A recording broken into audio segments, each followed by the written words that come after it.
गुरुविना मिळेना ज्ञान, ज्ञानाविना नसे जगी सन्मान, जीवन भवसागर तराया चला वळूया गुरुराय. तर कसं आहे, आपल्याला जीवनामध्ये अनेकदा गुरु भेटतात, वेगवेगळे गुरु भेटतात. आपण जे क्षेत्र निवडू त्या क्षेत्रामध्ये आपल्याला गुरु भेटतात. तसं आपलं जे क्षेत्र आहे पोलीस भरती त्या क्षेत्रामध्ये आपल्याला मजा मॅडम झाल्या, पूजा मॅडम झाल्या, तसे विकास झाले, यांच्यासाठी आपल्याला गुरु झालो. त्या गुरुंनी आपल्याला शिकवलं की जगामध्ये वावरायचं कसं, जगामध्ये आपल्याला सन्मान मिळायचा असेल तर कोणत्या गोष्टी करायच्या किंवा कोणत्या गोष्टी नाही करायच्या, या गुरुंकडून शिकण्यात आलं. त्याच्यामुळं मी सगळ्या गुरुंना वंदन करतो.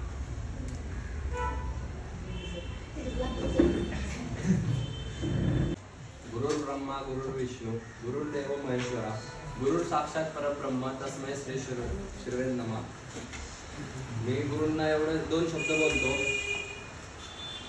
अर्जुनाला गुरु जसं द्रोणाचार्य मिळाला, शिवरायास गुरु संत तुकाराम मिळाले, तसेच माझ्या आयुष्याच्या महत्त्वाच्या टप्प्यात मला माझे गुरु मिळाले. सर्व गुरुजनांना गुरुपौर्णिमेचं वंदन करतो.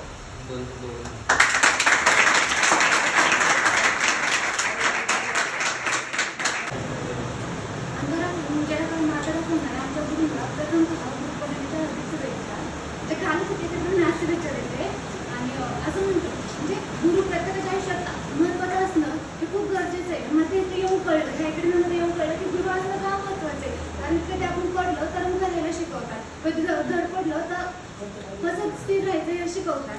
तसंच आपल्या आयुष्यामध्ये प्रत्येक काही सुखाच्या क्षणी असतात, कधी दुःखाच्या क्षणी असतात. प्रत्येक दुःखामध्ये कसं सामोरं जायचं हे आपल्याला सर दीदी यांनी शिकवलंय. माझ्या आयुष्यामधला गुरुबद्दल काय सांगेल, म्हणजे मला कोणी विचारलं ना गुरुंची डेफिनेशन म्हणजे काय, तर मी सर दीदी आणि मॅडमचं नाव घेईल. आपल्या बेरंगी आयुष्यामध्ये रंग भरण्याचं काम त्या ठिकाणी केलं, त्यामुळे सर दीदी आणि मॅडम इथं नाही आहे तरी पण त्या तिघांना मनापासून धन्यवाद आमच्या बेरंगी आयुष्यामध्ये रंग भरण्याचं काम केल्याबद्दल.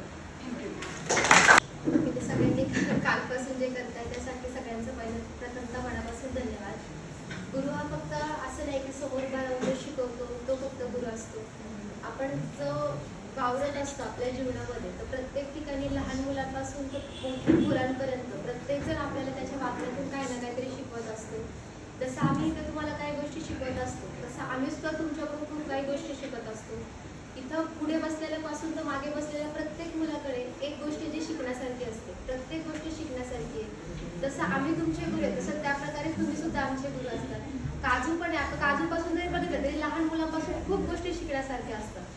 त्याच्यामुळे गुरु म्हणजे फक्त पुढे उभा राहून शिकवणारा नसतो, तर आपल्या शेजारी बसलेला, आपल्या समोर असलेला, कळत न कळत आपल्या जीवनामध्ये खूप सारे लोक येतात जे कळत न कळत आपल्याला खूप महत्त्वाच्या आणि खूप चांगल्या गोष्टी शिकवत असतात.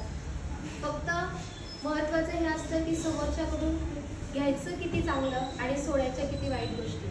जेवढं आपल्याला चांगलं घेता येईल तेवढं आपलं घेतलं पाहिजे. कारण जसं सांगितलं की कोणताही कळत न कळत अनोळखी व्यक्तीसुद्धा खूप काही शिकून जातो. हे आपल्याला काही गोष्टी कळत नाही, पण आपण जर वाईटच गोष्टी बघितल्या तर चांगल्या गोष्टी आपल्याला शिकता सुद्धा येत नाही. त्याच्यामुळे जेवढ्या चांगल्या गोष्टी तुम्हाला शिकता आहेत तुमच्या शेजारच्याकडून, तुमचे मित्रमैत्रिणी असतील, घरचे असतील किंवा कोणीही असेल तुमच्या आयुष्यामध्ये, त्यांच्याकडून जेवढ्या तुम्हाला चांगल्या गोष्टी शिकता आहेत तेवढ्या चांगल्या गोष्टी शिका, त्या आत्मसात करा.